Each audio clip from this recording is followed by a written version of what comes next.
Pour cette deuxième partie, on va voir un petit peu plus des solutions technologiques. Donc, je vais vous présenter rapidement en fait, deux outils, Dropwizard puis Baratine de Cocho. Et ensuite, respectivement, Maxence vous présentera Vertex. Donc, chez Zenica, on a beaucoup investi sur Vertex. On a fait notamment des beaux projets. Moi-même, j'ai Vertex en production chez un de mes clients. Et puis, on finira donc avec Prisca qui nous parlera de Spring Boot Eureka et qui fera une démonstration dessus. Voilà. Alors, comme on l'a vu tout à l'heure, donc les architectures microservices, c'est pas évident à mettre en place. Il faut toujours trouver le bon découpage. Mais une fois qu'on a trouvé le bon découpage, la bonne granularité, et le bon style de communication, ensuite pour implémenter chaque microservice, on peut s'aider de différents moteurs. Et les premiers moteurs, c'est une notion de template. En fait, il existe des templates sur étagère, en particulier Dropwizard ou Spring Boot, qui nous offrent en fait tout un ensemble de services dont on n'a pas besoin de se soucier. Comme par exemple, automatiquement la mise à disposition d'un serveur web HTTP. C'est pour ça que je disais qu'en général, ceux qui veulent mettre en place une architecture microservice favorisent les modes de communication REST parce que c'est automatique avec ce système de templating, même si en réalité le messaging reste la meilleure solution. Automatiquement, il nous met à disposition des composants de santé du projet pour savoir par exemple si ma connexion de base de données est toujours active, le nombre de threads, si j'ai pas de deadlock, ce genre de choses. Et puis tout un ensemble d'intégration de librairies tierces type Hibernate Validator, Guava, ce genre de choses qui sont directement sur étagère et que je n'ai pas à me soucier sur quelle version choisir, laquelle librairie pour répondre à tel besoin. Ça vient avec automatiquement. Donc si on présente par exemple Dropwizard, qui est de mon point de vue la solution Java la plus mature, la plus aboutie et la plus adaptée pour implémenter ce qu'on va dire un microservice en Java via une communication HTTP. Donc c'est vraiment un regroupement d'un ensemble de services qui nous fournissent sur étagère donc, des composants de santé, des composants de métrique. Par exemple, quels sont également l'environnement sur lequel je m'exécute, toutes les deadlocks, et puis après, par point d'extension, je développe mes propres composants. Et ça vient, donc pour ça se base sur un composant qui s'appelle Metrix, qu'on peut aussi utiliser de manière indépendante de Dropwizard. Et puis après, ça se base sur Jetty comme serveur web, Jackson comme librairie de marshalling, et ainsi de suite. Et donc, en termes de code, par exemple, il y a aussi l'aspect support en fait, de tout l'aspect configuration. Donc, il suffit par exemple d'écrire un point d'extension qui est étant configuration. Et automatiquement, lorsque je vais démarrer mon service, microservice, autonome, indépendant, avec son propre fichier de conf, par exemple, je vais lui passer une configuration Mongo, une configuration d'un autre outil extérieur, peu importe. Il va automatiquement en fait, me reconstruire mon graphe d'objets et me mapper avec ma classe de configuration. Donc, si je lui passe ma configuration en JSON ou en YAML, il va me reconstruire un graphe d'objets, par exemple Mongo config, avec les différents attributs par rapport à ce fichier de config et appliquer ensuite via Hibernate Validator, par exemple, un système de validation. Autre point d'extension, c'est la notion de santé. Il suffit, par exemple, à la demande, via une interface d'administration, je peux automatiquement savoir si, par exemple, ici MongoDB est toujours accessible. Donc, c'est une notion de santé. Voilà, donc ça, c'était une brève présentation de Dropwizard. Je ne m'étends pas plus puisqu'on a choisi durant cette soirée vraiment de mettre le focus sur Spring Boot parce que ça reste la librairie la plus populaire. Donc vraiment savoir qu'est-ce qu'elle a dans son corps et puis surtout Eureka. Mais il faut savoir que Dropwizard, ça existe. C'est pas assez populaire, pas assez connu à mon avis, mais c'est vraiment très lightweight, c'est peu intrusif, contrairement justement à Spring Boot, on en reparlera, et très simple à mettre en œuvre. Ensuite, ce que je voulais vous faire échanger, c'est Kocho Baratin, qui est une librairie mise à disposition par Kocho. Alors Kocho, c'est une boîte, ils font des trucs assez géniaux. Ils sont très populaires dans tout ce qui est des technologies de remoting. Et notamment, ils ont fait Essian ou Burlap. Donc Essian, c'est une technologie de remoting où on échange un flux binaire. Donc c'est beaucoup plus performant que la sérialisation Java. Et puis c'est agnostique aussi au langage. Et puis il y a aussi Burlap qui est plus textuel. Et ils ont fait donc récemment Baratin. Alors qu'est-ce que c'est que Baratin? Alors ça se définit qu'en fait une plateforme de services Java, donc c'est du Java, en mémoire. Donc une memory Java platform. Et en termes de communication, ils se définissent comme une plateforme microservice. Alors en réalité, on va le voir, c'est pas forcément du microservice, mais en tout cas dans leur communication, c'est ça. Et qu'est-ce que c'est? En fait, c'est l'association de la logique métier et de la donnée pour en faire ce qu'ils appellent une ressource service. Et donc, c'est là qu'on retrouve cette notion de microservice, c'est-à-dire que la donnée, toute l'évolution de la donnée, son cycle de vie, etc., est lié au service lui-même. Et le service, qui vont, sous forme de point d'extension, on va le voir, va avoir certaines caractéristiques. Il va être exécuté par un seul thread, donc plus besoin de gérer l'aspect concurrence, c'est géré par Baratin, et dans un mode seule responsabilité, single owner. Donc, en fait, il va persister l'état du service pour vous. C'est vraiment ça se déploie en fait vraiment de manière indépendante. Ça peut aussi s'embêter, mais c'est pas fait pour ça. Enfin, c'est moins populaire. Et on va déployer ces services. Et pour vous, il gère tout le threading. Il y a aussi une notion de la persistance. Il y a une notion aussi de distribution sur un cluster. Donc ça, c'est plutôt pas mal. Pour répliquer les données, pour être agnostique sur quel serveur je pointe pour accéder à mon service. Donc si j'essaye de créer un service Baratin, ça va se ressembler à ça. Donc on travaille sous forme d'annotation avec une URI. Et l'URI en fait va piloter le service. C'est la clé d'unification du service. Et puis, par exemple, là, j'ai un service technique. Et automatiquement, ma méthode métier, mon service, il va être exposé en HTTP, par exemple, sous cette forme-là. Donc, je peux faire un curl où j'ai mon URI et j'ai directement ma méthode métier ici. Et là, j'ai une instance, mais je pourrais avoir une autre instance, et chaque instance a son état. Donc, il y a un état par instance du service au niveau de la ressource. Et quand le service accède à la donnée, il la persiste automatiquement. Il faut juste lui indiquer qu'elle persiste à travers l'ajout de la notation @modify.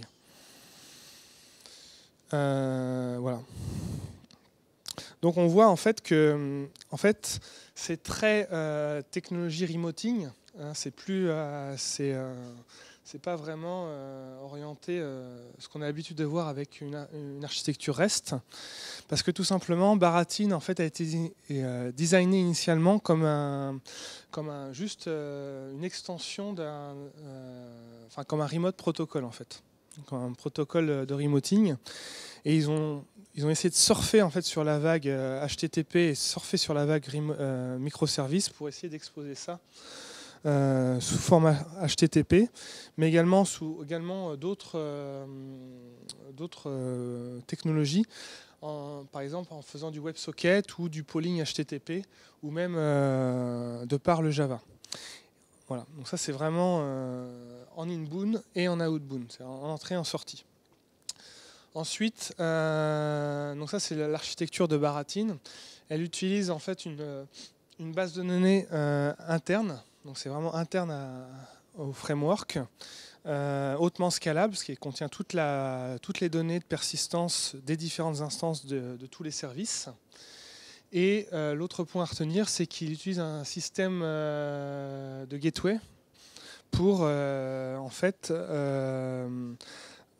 délivrer, s'assurer en fait que à chaque service est exécuté par un et un seul thread.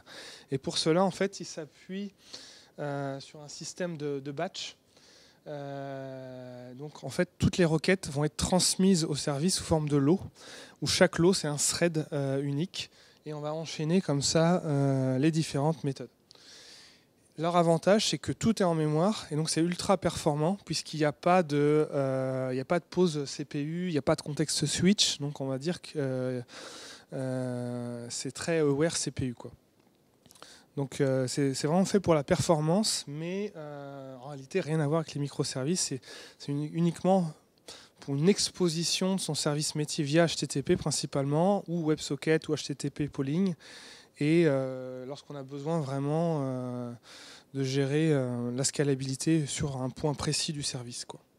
En revanche, ça reste très intrusif, puisqu'on a nécessité d'utiliser l'API Baratine et de le déployer dans un conteneur Baratine. Voilà. Voilà. Et vous avez plein d'autres choses. Vous avez des systèmes de journaling pour tracer tout ce qui se passe et justement gérer le fail and restore. Vous pouvez intercepter avant, après le batch, etc. Plein de choses. Voilà, c'était juste pour dire que ça existe. Donc maintenant, on va passer plus à des choses que nous souhaitons mettre en avance, comme Vertex. Et notamment, on va le voir, qui est basé sur un event bus. Bonjour. Je ne sais pas s'il y en a de vous qui connaissent Vertex. Non, levez la main. Pas tant que ça, donc ça va être une présentation assez Hello World. Donc Vertex, c'est une plateforme légère pour des applications web réactives. Alors réactive, on l'a vu avec le manifeste tout à l'heure, ça veut dire élastique, responsive, message driven, et j'en oublie toujours un, resilient. Donc le grand Vertex part du principe, un thread OS, c'est quelque chose qui vaut cher, il ne faut pas le faire attendre. Donc on fait tout asynchrone et on profite des threads OS. Donc ils implémentent ce qui s'appelle le multi-reactor pattern. Donc l'idée, c'est même concept que notre JS. On a une event loop qui tourne très vite, très vite, très vite, qui s'arrête jamais et qui balance des événements dans les différentes dans le code du développeur. Vertex fait la même chose, sauf qu'il fait du multithreading. C'est-à-dire que par processeur sur la machine, il va créer une event loop. Donc l'idée, c'est vraiment, on n'attend pas et on fait des événements, et dès qu'il faut attendre, on passe à autre chose. Et donc le cœur, le processeur travaille uniquement et n'attend jamais. Pour faire ça, c'est event driven, donc tout asynchrone, des événements qui partent dans tous les sens. Donc ça a le côté message driven. Et Vertex offre une API pour ça, qui est en fait un event bus. Donc on a un event bus qui est intégré, qui est de la technologie Hazelcast, qui est en gros, alors je ne suis pas un gros pro parce que c'est assez abstrait dans Vertex, c'est en gros, profite des connexions de la JVM. Et voilà, enfin bref, et qui est scalable. On a le côté cluster, donc avec l'event bus, c'est-à-dire que sur l'event bus, on peut sur une seule instance de JVM, on peut envoyer des événements Vertex, on verra ce que c'est. Mais en même temps, c'est dès qu'on ouvre une nouvelle instance, on branche les deux event bus ensemble et c'est comme s'ils étaient sur la même host, alors qu'ils peuvent être à distance. High availability, donc pour la résilience, on a tout un système très facile à mettre en place qui va faire, dès qu'un microservice tombe, il est automatiquement redéployé. Et différentes choses comme ça. Et aussi, on peut déployer plusieurs instances de notre code sur le même host et sur bien sûr différents hosts. Donc c'est Hollywood donc c'est vraiment alors c'est une plateforme qu'on peut embedded.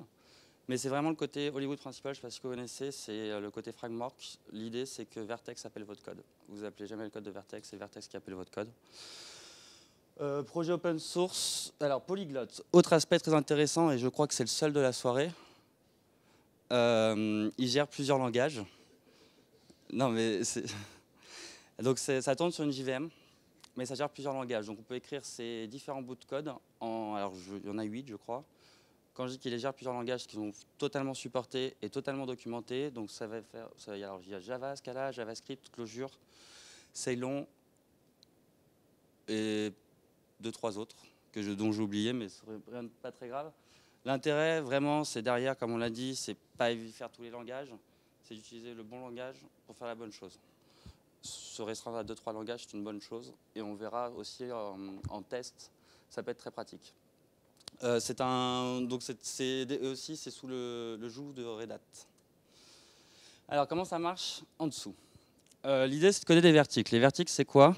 C'est un truc qui va permettre de d'enregistrer notre code sur l'event bus. On a des événements qui arrivent et des événements qui partent. Donc, une requête HTTP, c'est un événement. On consomme la requête et on renvoie l'événement. Je vous montrerai du code tout à l'heure, vous allez voir, c'est très simple. On a 2 types de verticles. Comme dans un monde Java, on a beaucoup d'API bloquantes. Je ne sais pas s'il y a des javaïstes ici, mais les API sont très bloquantes. Donc, Team Fox est parti du principe qu'il nous faut encore un thread pool pour l'utilisation des API bloquantes. Je pense entre autres à des drivers de base de données. Sinon, le reste tourne sur les event loops, va très vite et consomme du HTTPS, du DNS, de l'UDP, du WebSocket, du SSL. On a des entrées, ça part sur nos verticles, on reçoit un événement dans une telle requête, on la traite, on fait collaborer nos différents verticles grâce à l'event bus. Donc on envoie des messages sur l'event bus. Ah, par exemple, cette vertic traite le message, répond et on renvoie une requête HTTP. D'où l'idée vraiment, c'est fait pour le web. C'est vraiment autour de ces principaux protocoles que l'application devient intéressante. Autre chose qui est intéressante, c'est qu'elle a une API asynchrone Java pour les fichiers, pardon. Donc ça peut, des fois, enfin voilà, si vous avez besoin de performance, c'est vraiment taillé pour la performance et en particulier pour les applications mobiles qui ouvrent beaucoup de connexions et qui veulent être notifiées parce qu'ils se défendent aussi real-time. Alors pas real-time au sens de l'embarquer, mais la notion de push avec les ouvertures WebSocket est très facile à faire en Vertex. Donc vraiment une consommation plutôt, alors pas uniquement ça, mais c'est vrai que quand on a plein de mobiles qui vont requêter un back-end qui est plutôt simple, c'est vraiment l'outil de prédilection. Autre chose qui est intéressante, l'event bus peut s'ouvrir sur un web browser. C'est-à-dire que notre service qu'on déploie ici, là, qui devrait collaborer avec la vertic qui reçoit la requête HTTP ou je ne sais quoi, on veut gagner un peu de temps, on peut dire à Vertex, celui-là, tu me l'ouvres sur le web browser. Et on a directement un bridge qui se fait entre l'event bus, donc qui est de la technologie Hazelcast, et côté client, soit une librairie native WebSocket, soit une librairie Vertex. Donc on peut directement avoir une communication, ça marche par whitelist. Tel service à telle adresse est ouvert sur les web browsers clients, donc les web browsers clients peuvent les consommer, et ça se fait en 2 lignes de code. Que dire de plus? Cet event bus est distribué, donc on peut brancher une instance, une JVM. Donc c'est Hazelcast qui s'occupe de ça, il fait de l'autodiscovery, vous pouvez le configurer. Vous démarrez d'autres JVM avec d'autres vertics, c'est comme si elles étaient dans la même JVM au niveau de la programmation. Une dernière chose qui est très intéressante, c'est au niveau déploiement. On a 2 granularités de microservices ici, ceux qui sont à l'intérieur d'une JVM et d'une instance, qui vont pouvoir communiquer à travers l'event bus avec un event driven et tout ce dont on a parlé. Et on a une granularité de déploiement au niveau de la jar qui va se faire au niveau de l'instance de la JVM. Donc on peut réduire et plus facilement découper notre déploiement. Donc au début on peut partir sur par exemple 3 instances de JVM. Si on se rend compte que c'est pas assez, on va juste prendre ces 2 verticles, les mettre dans une nouvelle jar et on aura 4 instances de JVM. Donc on va moins avoir les coûts de déploiement dont on parlait avant. C'est beaucoup plus granulaire comparé à autre chose. Alors un peu de code pour vous montrer quelle facilité c'est. Alors c'est un programme tout con qui ne sert strictement à rien. Je reçois une requête, donc j'ai une verticle. Quand je start, j'enregistre des handlers. Je crée un HTTP serveur. Je dis que n'importe quelle requête qui arrive, je la consomme ici. Donc à chaque fois qu'il y a une requête, cette fonction sera appelée. Juste pour vous montrer, si c'est le slash, je branche sur l'index. Je voulais juste vous montrer ça pour vous dire que là, on fait le send file. Tout d'un coup, l'event loop passe sur autre chose parce que c'est de l'IO et qu'on doit attendre de charger le fichier et compagnie. Quand le fichier est prêt, L'event loop revient ici et envoie le fichier dans la requête et dans la réponse, et la réponse part. Donc là, il y a déjà 3 tours d'event loop, ne serait-ce que pour ça. Autre chose, donc là, c'est vraiment juste pour l'exemple. Je passe par l'event bus et je délègue. Donc j'ai une adresse là, une abstraction d'adresse. Ça peut être déployé sur une autre instance de JVM. Juste sur l'event bus, je dis à tel ici. J'envoie de la donnée. Donc là, j'ai fait du simple, j'envoie une string. Ça supportait du JSON, les types primitifs Java et plus la string et du binaire. Aujourd'hui, ils ont dans leur nouvelle version qui va bientôt sortir, qui est en bêta. Ça va supporter même des POJO et on prend à peu près. Ils ont une notion de codec en fait. Donc à partir du moment où on code le codec, ça consomme n'importe quoi. Pareil, j'attends le message et puis quand le message revient, je le mets en string. Donc là, c'est du JSON. Et je l'envoie, et là j'ai créé un truc REST qui envoie du JSON, juste un petit serveur HTTP qui envoie du JSON, un coup, voilà. De l'autre côté, celui qui consomme le message et qui répond, bah là je l'ai codé en JavaScript. Alors pourquoi je parlais de ça? C'est un truc qui est très intéressant. Moi j'aime pas le JavaScript côté serveur. Par contre pour faire des tests et stubber, c'est très pratique. Quand on envoie du JSON, le JavaScript c'est quand même cool. Parce qu'on peut l'écrire directement dans le langage et pas mettre des trucs. Donc là, genre juste un petit stub, je retourne un message pour dire que je suis là, hello world. Je enregistre mon handler à l'adresse et hop, c'est parti. Là, vous avez un code qui marche. Le serveur HTTP est démarré et vous pouvez faire. Donc, vous voyez. Donc ça, c'est une verticle écrite en JavaScript. Ce que vous avez vu avant, c'est une verticle écrite en Java. Nous arrivons à la dernière slide. Je pense qu'on peut dire qu'on a adoré développer sur Vertex. C'est vraiment très plaisant. Ça casse un peu les principes Java. Mais en même temps, voilà. C'est du bas niveau, donc c'est cool pour un javaïste. Par contre, ça a plein de mauvais côtés, en même temps quand on veut créer des vraies applications.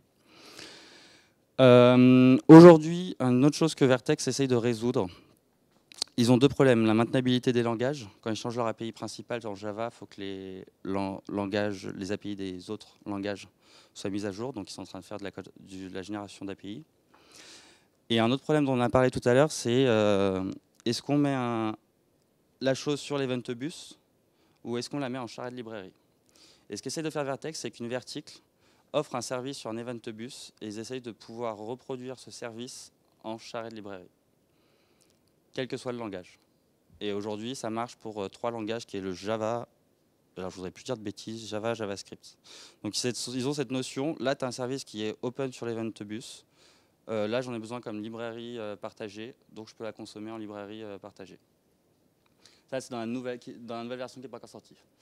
Et aussi aujourd'hui ils étaient un peu légers en métrique, maintenant ils ont une ouverture totale de métrique qui est en plus totalement, on peut implémenter la nôtre. Et aujourd'hui, ils ont une implémentation par défaut qui offre des métriques en JMX, tout ce qu'il y a de standard. Et voilà. Les mais. Ils ont un problème d'API. Là, ils étaient en version 2, ils vont passer en version 3.0. Tu as des API qui changent, et entre autres celle de l'HTTP serveur. Donc, c'est un peu embêtant quand on a du code. Et donc, c'est vrai je sais qu'ils ont perdu beaucoup de leur communauté parce que des API qui changent, c'est pas toujours apprécié. Surtout sur le serveur HTTP qui était le truc principal de Vertex. Abandon de feature, ils avaient un système de dépendance, ils ont voulu faire un peu à la Erlang. Alors pas du tout comme la Erlang, ils ont voulu créer leur propre système plus adapté aux microservices que le concept jar de Java. Ça n'a pas très bien marché, les gens étaient un peu perdus, ils ne savaient pas trop ce qu'ils voulaient faire. Il y avait 2 possibilités, il y avait plein de possibilités pour pouvoir déployer son application. Donc ils ont un peu abandonné ce côté-là. Donc c'est vrai, si on a tout investi là-dessus, c'est pareil. Déroutant pour les javaïstes parce qu'on ne peut pas utiliser nos librairies préférées bloquantes et que c'est de la synchrone et qu'en tant que javaïste, on n'aime pas du tout la synchrone. Donc voilà. Et aujourd'hui, la nouvelle version va être que Java 8. Alors moi, je trouve ça très bien parce que ça évite le callback L avec les lambda. Après, si vous avez des contraintes de prod, c'est pas possible. Et voilà. Une chose qui est bien et pas bien en même temps, donc comme j'ai dit, un corps orienté bas niveau. L'intérêt, c'est qu'on sait que le corps se concerne sur une seule chose, offrir un framework javaïste et polyglotte sur des choses asynchrones. Après, c'est vrai qu'en tant que Java, on a l'habitude des trucs avec des plus hautes abstractions et que des fois, on a envie de coder un peu au-dessus, ce qu'il faudrait éviter de faire éviter de trop frameworkiser tout ça et rester au bas niveau que offre Vertex.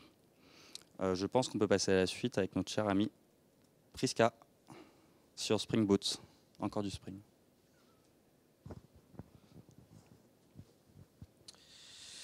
Bonsoir à mon tour. Petite parenthèse dans cette soirée microservices, parce que Spring Boot, ce n'est pas une technologie en soi microservice. Pourquoi elle y est ce soir? C'est parce qu'en fait, dans le cas où on veut découper un code legacy ou partir de quelque chose de from scratch, c'est assez pratique, pour tous ceux qui sont dans l'univers Spring évidemment, assez pratique de démarrer quelque chose sur étagère avec toute une configuration, tout un tas de choses plus ou moins assez rapides à mettre en place. Donc les caractéristiques de Spring Boot. Donc le but, c'est d'avoir une configuration simplifiée. C'est surtout beaucoup de conventions sur de la configuration. Donc en fait, il y a beaucoup de choses en Spring qu'on fait très souvent, qu'on répète d'un projet à un autre. La conf de chez JPA, le fait de mettre en place un Marshall & Jackson. Enfin, il y a beaucoup de choses qui se répètent beaucoup. Donc le but au niveau de cela, c'est de fournir des librairies avec de la configuration, avec tout un tas de choses pour vraiment se limiter au code qu'on a besoin de faire. Donc le minimum de conf possible et se consacrer sur le code qu'on a besoin de développer plutôt que sur beaucoup de paramétrage. Donc c'est ce qui est écrit là. Donc pas de génération de code, peu de configuration XML et intégration des librairies tierces. Dans tout ce qui est Spring Boot, donc on verra dans les slides d'après, il y a aussi toutes sortes de starters, comme ils disent, qui sont des gros pommes qui tirent justement tout un tas de dépendances avec les bonnes versions qui vont bien et la configuration automatique qui va bien pour que tout ça marche. Et ça s'applique aussi aux serveurs embarqués tels que Tomcat, Jetty, Grizzly, j'en passe et d'autres. Et la configuration est appliquée de façon automatique et on peut surcharger que ce qu'on a besoin de surcharger. Voilà un petit exemple. Donc là, juste une question, il y a qui dans la salle qui connaît déjà bien Spring Boot, qui en a beaucoup fait déjà? Ouais, donc pas tant que ça aussi, pareil. Donc, désolé si ce soir c'est un peu Hello World, hein, pour ceux qui connaissent. Donc là, par exemple, vous avez une classe exemple, justement, où, voilà, avec une annotation, on définit ce qu'on appelle un race controller direct. Le plus important ici, c'est l'enable autoconfiguration. Donc à partir du moment où Spring Boot il voit ceci, il va générer et scanner au niveau du ClassPass toutes les classes qu'il va trouver pour générer automatiquement toute la configuration, la définition des servlets, la définition des marshallers et compagnie par défaut. Ensuite, on associe juste son code, string hello world, voilà, c'est fait. Et pour être lancé, donc la possibilité de pouvoir lancer avec Spring Boot, c'est qu'on peut faire très facilement des applications, même embarquées en mode standalone. Il suffit juste de faire Spring Application Run. La classe, c'est la classe dans laquelle il y a le main. Et surtout, on pointe sur la classe où il y a l'enable configuration. Une fois qu'il la détecte, il scanne le ClassPass et charge les classes de configuration qu'il apporte, y compris les vôtres, si vous avez des binaires base configuration et compagnie. Tout ça, c'est scanné. Donc, quelques exemples de modules sur Spring Boot. Donc, il y a le boot principal, je l'appellerai le core. Donc, la partie autoconfigure qu'on vient de voir dans un exemple qui apporte toute la partie configuration, notamment de Spring et de toutes les librairies tierces portées par Spring Boot, apportées par les starters. Il existe une CLI, donc là, je ne vais pas en parler trop ce soir. Une CLI, c'est, comme vous pouvez en douter, c'est un petit module qu'on lance en ligne de commande et qui permet de démarrer, de lancer des instructions Spring directement en ligne de commande, un genre de shell. Boot Actuator, donc c'est une librairie qui vient en surcouche de Spring Boot. Si on lit la doc, c'est lié pour la production, donc c'est vraiment orienté production, avec une config plus orientée prod, avec tout ce qui est, comme Grégory en a parlé, tout ce qui est elf, tout ce qui est status, tout ce qui est métrique, tout ce qui est exposition JMX. C'est cette librairie-là qui vous les apporte. Et dans tout ce qui est Spring IO, vous avez toutes sortes de tools et d'applications sample pour comment démarrer rapidement un RESTful, comment démarrer un JMS, comment démarrer quelque chose en 3 lignes de code avec Spring Boot. Il y a tout un écosystème en fait Spring Boot. Donc les core features, c'est tout ce qui est Spring Application, donc on l'a vu dans l'exemple précédent. L'external configuration, si on ne se repose pas sur une configuration de base portée par celle qui est soit d'actuateur pour la prod, soit Spring Boot de base tel que c'est fourni par le jar, on a toujours la possibilité, c'est du Spring, de fournir des fichiers externes pour tout ce qui est configuration. La gestion de profil, ça marche toujours. On est toujours dans le monde du Spring. Toute la gestion des logs, tout ce qui est MVC, tout ce qui est conteneur, tout ça, ça marche très bien. Alors, attention au JSP, c'est parce que dans certains conteneurs où on a besoin, dans le cas où on fait une application au standalone, la JSP a besoin d'être écrite et compilée en servlet en point classe. Vu que c'est un standalone avec un WAR compacté, on ne peut pas écrire l'équivalent de la JSP servlet compilée. Donc attention si vous faites du standalone avec des JSP. Alors d'autres fonctionnalités, donc Spring Boot, notamment avec les starters, permet de venir avec tout un tas d'autres API, que ce soit SQL ou NoSQL, tout ce qui est messaging. Il y a une grosse partie sur les tests, je vais en parler un petit peu tout à l'heure. Des petites classes utilitaires, et le plus intéressant, c'est tout ce qui est autoconfiguration et conditions. Alors, une bonne façon de faire du Spring Boot, c'est au niveau de son POM pour ceux qui font du Maven. J'ai mis que la version Maven, désolé pour ceux qui font du Gradle ou autre.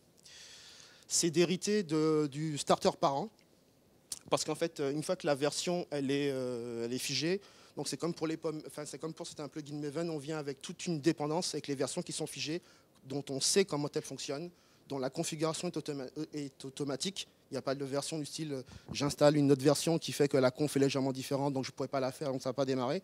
Vous avez la garantie que si vous avez toutes les dépendances de ces mêmes versions-là, il y a tout qui va marcher juste en faisant run. Il n'y a absolument rien à faire. Et si vous avez besoin d'un autre starter, par exemple, je ne sais pas, un starter JPA, un starter Jersey et compagnie, le fait de préciser, vous héritez normalement automatiquement de la version du parent. Parce que le parent fonctionne pour tout un tas de librairies, et cette version-là vient avec tout. Si vous avez besoin de surcharger, vous pouvez toujours le faire, mais la bonne pratique, c'est d'hériter de celle du parent. Où vous avez justement le moins d'incompatibilité possible. Ou de classes qui ne sont pas dans la bonne version, qui feront que l'API ne marcherait pas, ce genre de choses. Donc là, un exemple de starter, c'est le starter web, qui permet justement de tirer comme dépendance tout ce qui est Spring Web, Spring MVC, Tomcat Embedded, Jetty, enfin voilà, toutes ces dépendances, elles sont tirées dans la mesure où vous en avez besoin. Oui, alors comme je le précisais tout à l'heure, Actuator, donc un peu sur le même principe que Dropwizard.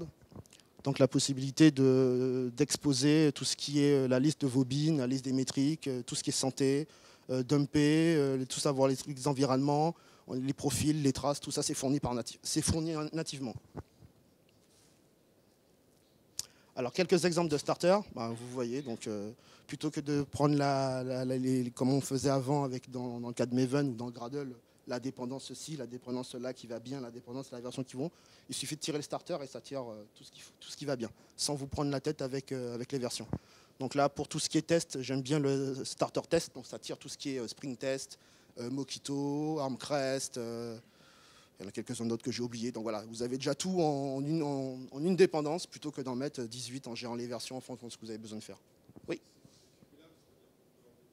Oui. Tout à fait, c'est tout à fait cumulable, ce qui veut dire que dans l'exemple qu'on a vu, qu'on peut-être vous montrer tout à l'heure, l'effet démo en espérant que ça marche, je tire test, WS, ce que j'ai pas mis, web, celui du avant, je tire aussi le starter Jersey qui vient avec une conf Jersey automatique, il n'y a plus qu'à faire le mapping.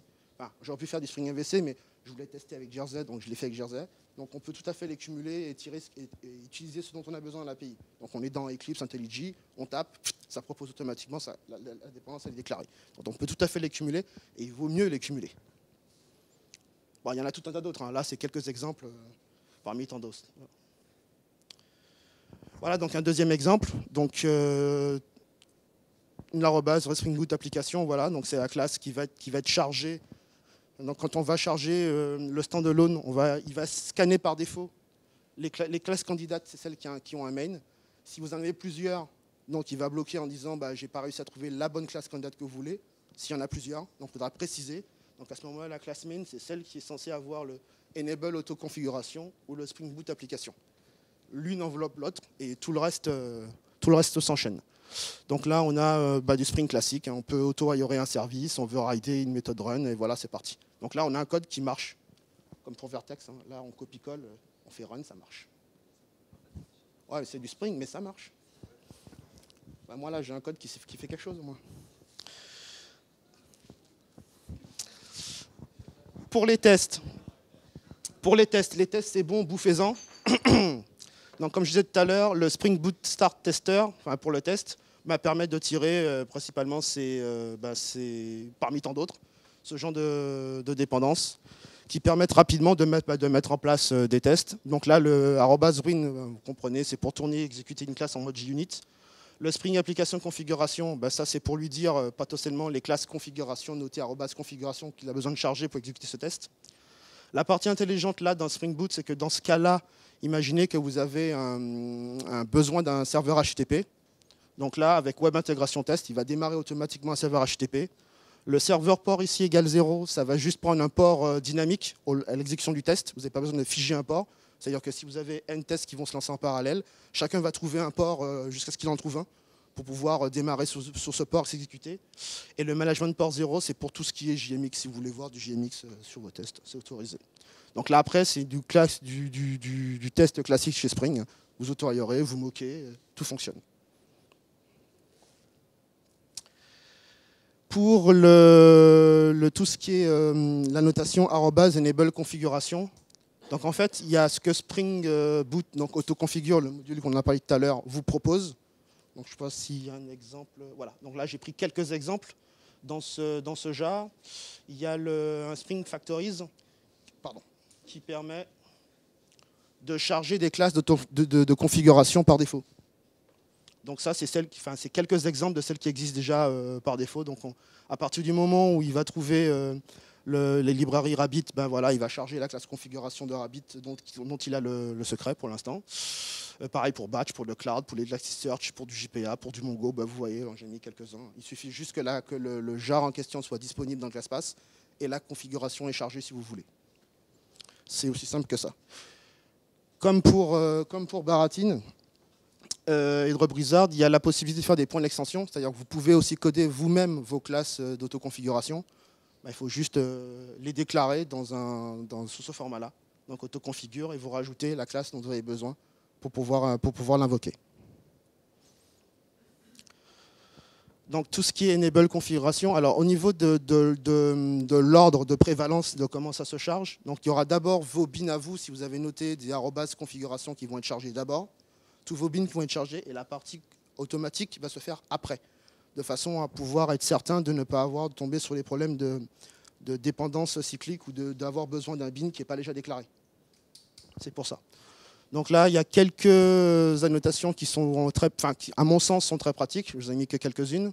Donc configuration que vous connaissez déjà. Le @conditional on class, ça c'est ce qui permet en fait de charger le contenu de la classe si une autre est présente. Par exemple, enable configuration, c'est ce qu'il fait. Il y a tel jar ou tel truc qui est présent, donc à ce moment-là, je sais que je dois créer la configuration JPA, je crée une configuration Mongo ou JRabbit ou autre chose. Conditional on missing, c'est pareil, donc si on charge le contexte Spring, si à ce moment-là, il y a un bin qui manque, le fait qu'il n'y ait pas ce bin-là, alors on peut en charger un autre. Ça marche aussi comme ça. Ça marche aussi pour une classe, ça marche aussi sur une propriété. Donc ce qui est bien pour les propriétés, c'est que par exemple, quand vous avez de la configuration externe et vous avez certaines propriétés, donc je ne sais pas moi, avec un préfixe du genre mon test.quelque chose ou ma prod.quelque chose, là, avec cette annotation-là, vous pouvez charger dans la configuration que celles qui ont le préfixe mon test. Donc toutes celles qui ont mon test vont être auto-injectées directement dans vos bins, et parce que c'est cette partie-là que vous voulez lire. Donc ça marche aussi bien sur les préfixes, sur les noms, ou sur le fait que telle propriété ait telle valeur. Si telle propriété a telle valeur, alors je déclenche la configuration de quelque chose ou l'instanciation de quelque chose. Voilà, et ça marche aussi pour les fichiers. Exemple, en continuant une ressource, donc si c'est présent tel fichier, en mode Spring, c'est-à-dire comme ClassPass ou File pour des fichiers de configuration, si ça existe, alors on déclenche quelque chose. Voilà, donc ça c'était juste pour expliquer en 2 mots pourquoi Spring Boot et à quoi ça servait. Alors revenons maintenant un peu plus sur la partie microservices. Donc là, Grégory vous a longuement détaillé les principes, les enjeux, les caractéristiques. Donc là, il y a un exemple d'implémentation que je vous propose ce soir, très humblement.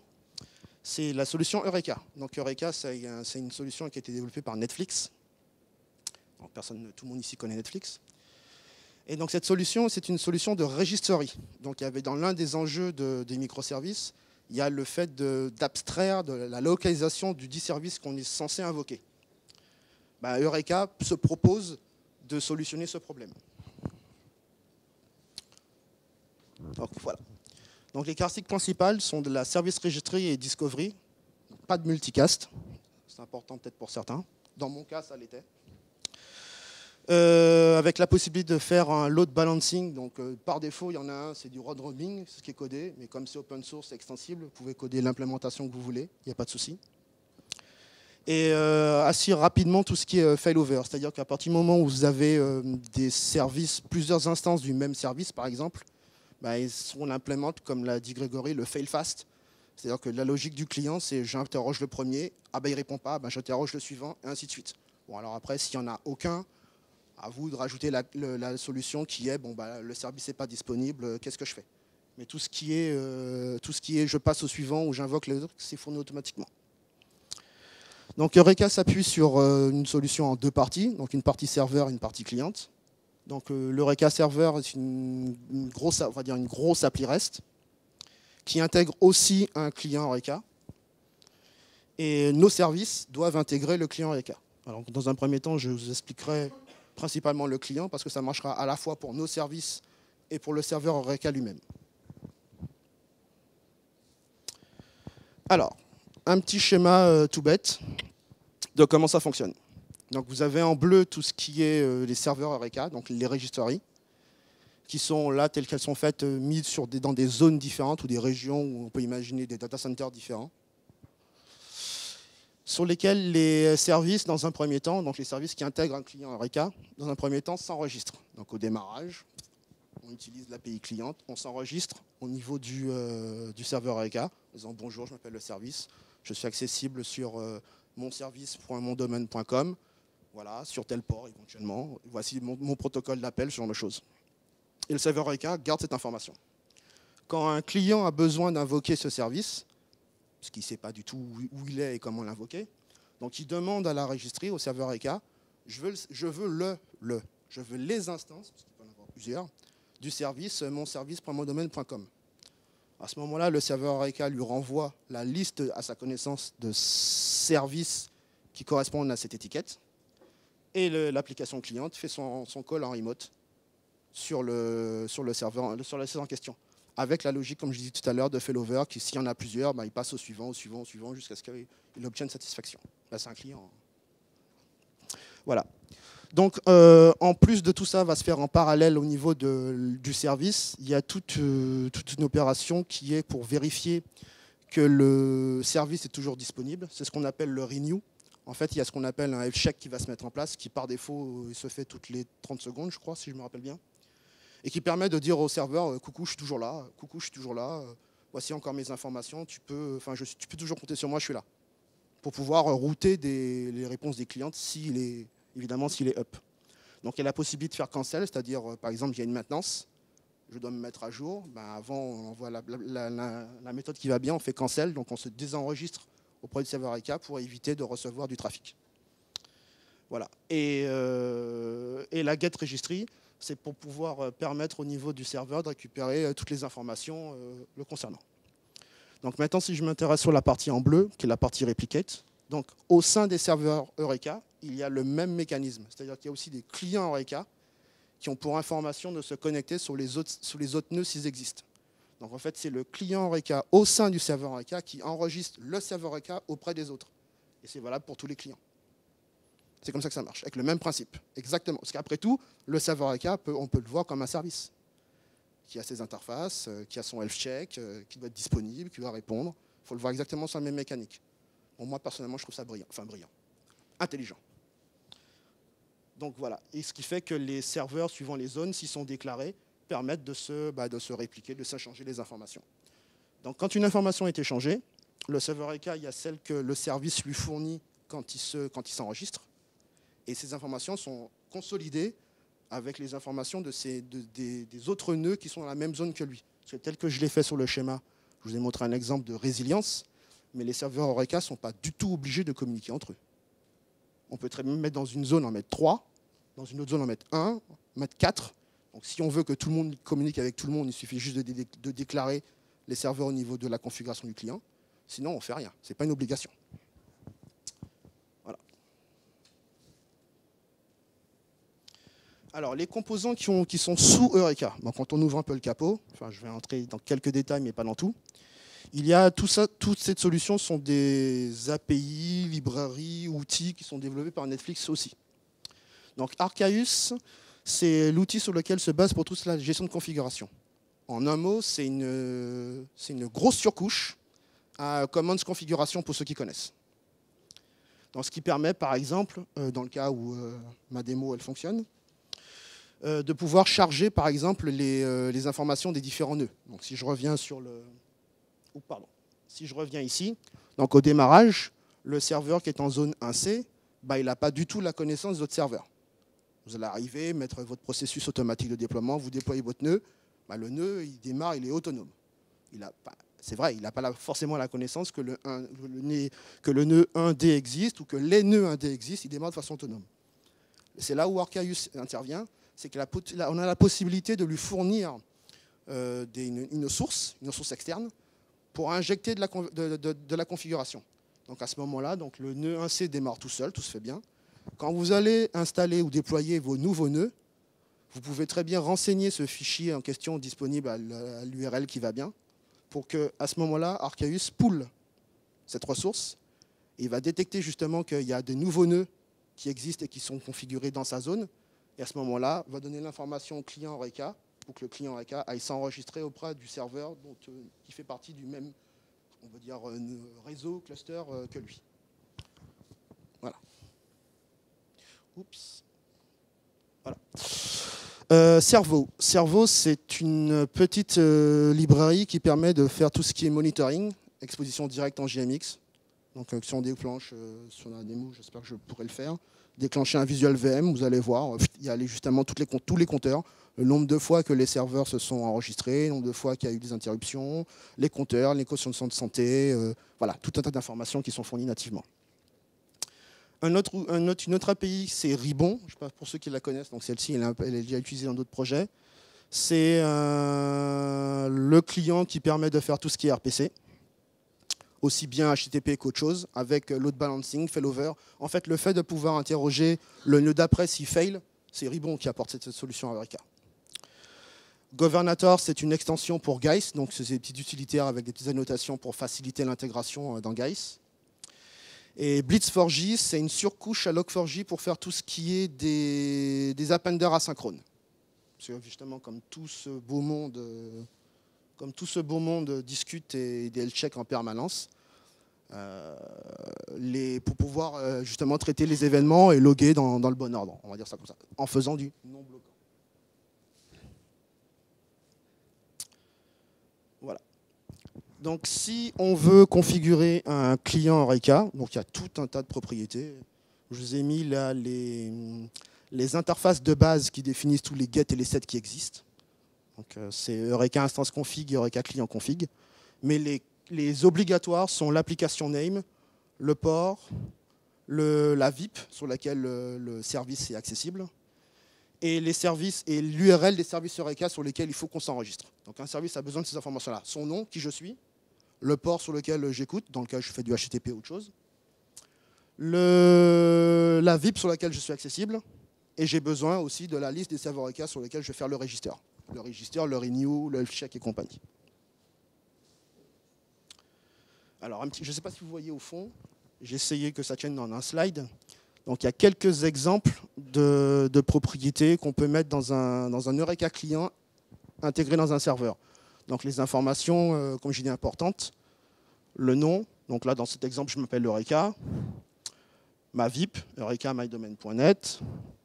Le port sur lequel je coûte. Donc là, dans ce cas-là, c'est le même port que le démon HTTP qui héberge le serveur Eureka.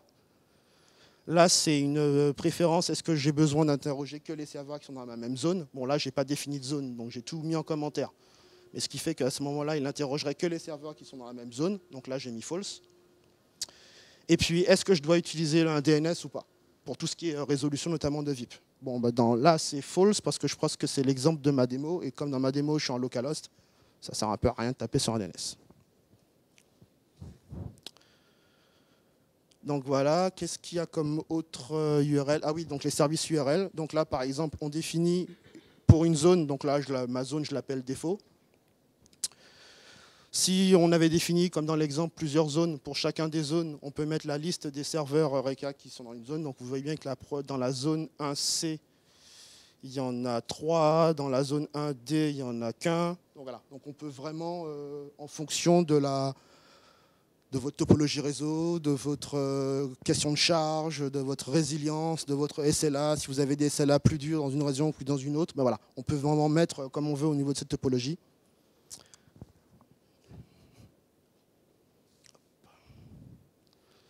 Alors, dans un Eureka Server, donc, comme on peut faire aussi comme pour une gestion de profil avec Spring, on peut faire le profil de dev, de prod, machin compagnie. On a à peu près le même principe chez Eureka. Donc, quand on peut démarrer, ça c'est du par défaut, hein. On précise l'environnement, c'est-à-dire le type de fichier qui va charger, puisqu'en fait, on aura des fichiers configuration, .test, .prod, ce qu'on veut comme environnement. Donc, on peut lui préciser quel environnement qu'il faut qu'il charge. Sachant qu'une fois que vous avez eu votre cycle de dev et que vous avez toutes les informations, vous pouvez très bien envoyer, dans le cas de Docker ou du Continuous Delivery, le même livrable de votre dev à votre prod. Il faudra juste changer au niveau du paramètre -prod s'il y a besoin, si les informations, vous les avez, par exemple. Et la région qui correspond à cette implémentation du serveur Eureka. Bon, le terme de région, c'est principalement pour AWS, oui, parce que ce que je ne vous ai pas dit au départ, c'est que quand Netflix a développé cette solution, c'est parce qu'ils étaient sur AWS, et notamment pour tout ce qui était, donc à l'époque, hein, pour tout ce qui était load balancing et charge, et donc ça tombait souvent, donc ils avaient besoin d'une solution qui soit avec une registry et ne pas répondre uniquement sur le DNS d'Amazon. Et surtout qu'en fonction de leur charge, ils avaient quelque chose d'élastique. Donc le nombre de nœuds pouvait très bien monter et descendre très rapidement. Bah à ce moment-là, comment les services savent qu'il y a un nouveau nœud, qu'il n'y a pas de nœud, que ça existe et compagnie. Donc c'est pour ça à la base qu'ils ont développé cet outil. Et le terme de région est venu là parce qu'en fait c'est un terme issu du monde Amazon. Amazon a des serveurs par région. C'est comme ça que ça marche. Donc avec l'accumulation des deux, il sait comment charger le bon fichier de paramètres et charger au niveau du serveur Eureka la bonne région pour que le client Eureka qui soit installé dans le serveur aille communiquer avec les autres serveurs de la même région. Et ainsi mettre en place un cluster. Pour tout ce qu'il y a comme autre propriété, parce que là j'ai vraiment fait simple en mode démo, il suffit de regarder l'interface Eureka Server Config. Pareil, il y a tout un tas de get et de set de propriétés que vous pouvez jouer sur la durée des timeouts, la durée des listes de connexion. Qu'est-ce qu'il y a encore comme truc? Il y a tout un tas de trucs. Le fait de pouvoir gérer des implémentations différentes. Il y a vraiment pléthore de propriétés. Donc un exemple pour un client Eureka, donc imaginez dans votre service, si vous devez vous baser sur de l'implémentation Eureka pure, bah ça se fait en quelques lignes de code. Donc au début, voilà, on invoque le Discovery Manager, on initialise son service. Donc là, c'est My Data Center Instance Config, parce que si on veut implémenter sa propre config au sein de son data center. Par défaut, il y en a déjà une pour Amazon, parce que c'était fait pour Amazon à la base. Et le Eureka Client Config, c'est pareil, comme je vous expliquais tout à l'heure, c'est pour pouvoir setter tout ce qui est health check, timeout, disponibilité, port et compagnie. Donc là, je me repose sur l'implémentation par défaut. Donc après, on fait tout un tas de trucs. Donc là, pourquoi c'est fait en deux fois? Donc ça, c'est le conseil que fait Netflix. C'est dans un premier temps, c'est initialiser le client Eureka pour pouvoir qu'il soit up, charger tout ce que l'application service lui-même a besoin, ça compte Spring, tout ce qu'il a besoin de charger, vérifier ses ressources, tout c'est OK. Et quand tout est OK, quand vous êtes sûr d'être bon, à ce moment-là, vous vous enregistrez au niveau du serveur Eureka en disant bah, « je suis up, allez-y, bombardez-moi ».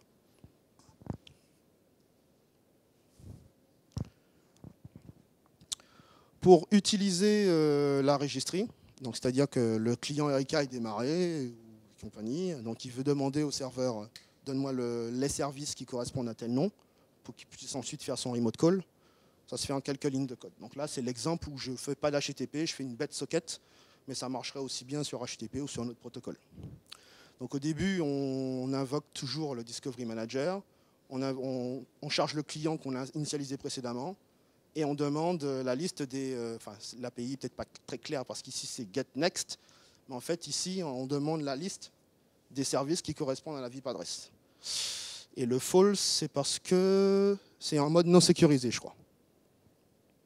Donc à ce niveau-là, dans l'exemple que je fais ici, moi j'ouvre une socket, je récupère les informations du port, je me connecte, et sans plus. Alors tel que c'est fait avec l'API Eureka, à cette méthode, donc ça c'est mon petit bonus parce que je me suis pris les pieds dans le plat, ici. Le getNextServer from Eureka, quand il essaye le suivant et compagnie, qu'il ne le trouve pas, il lance une runtime, enfin une vraie runtime, ce n'est pas une check exception. La runtime, elle n'est pas documentée. Dans la Javadoc, ils ne vous disent pas, dans ces cas-là, on peut envoyer une runtime et c'est bloquant.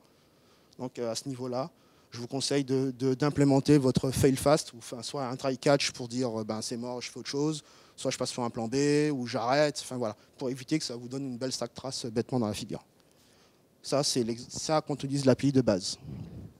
Après, si on a un peu de temps, je vous montrerai une implémentation qui est faite par Spring Cloud, donc qui est une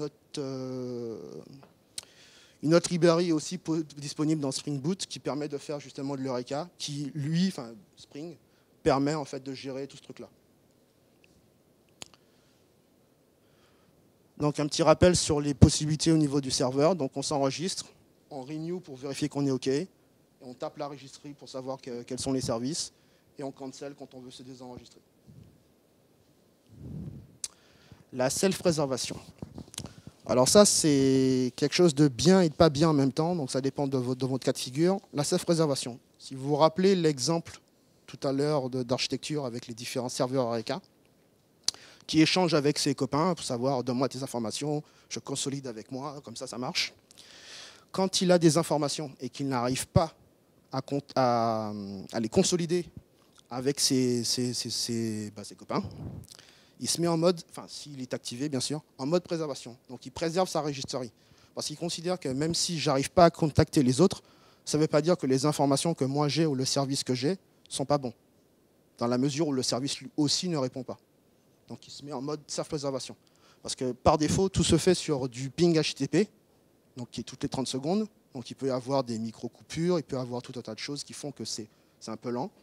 Donc le mode self-réservation, c'est si au bout de 4 heures bits, donc ça fait 4 fois 30 secondes, et le fait que, comme par hasard, à ce moment-là, je n'arrive plus à contacter mes autres copains dans la même zone que moi, qui pourraient me confirmer ou m'infirmer que tel ou tel client ou tel service sont encore dispo, je me préserve et je me mets en mode self-réservation, c'est-à-dire que je ne mets pas à jour ma registry en attendant, on va dire entre guillemets, des jours meilleurs. Parce que dans le cas d'une micro-coupure, le health check se remet en place et ça aurait été bête de désenregistrer, alors que ce n'est pas parce que la communication entre moi et le client a été coupée à un moment que le client lui-même n'existe plus et n'est pas capable de traiter des réponses. Donc par défaut, c'est activé.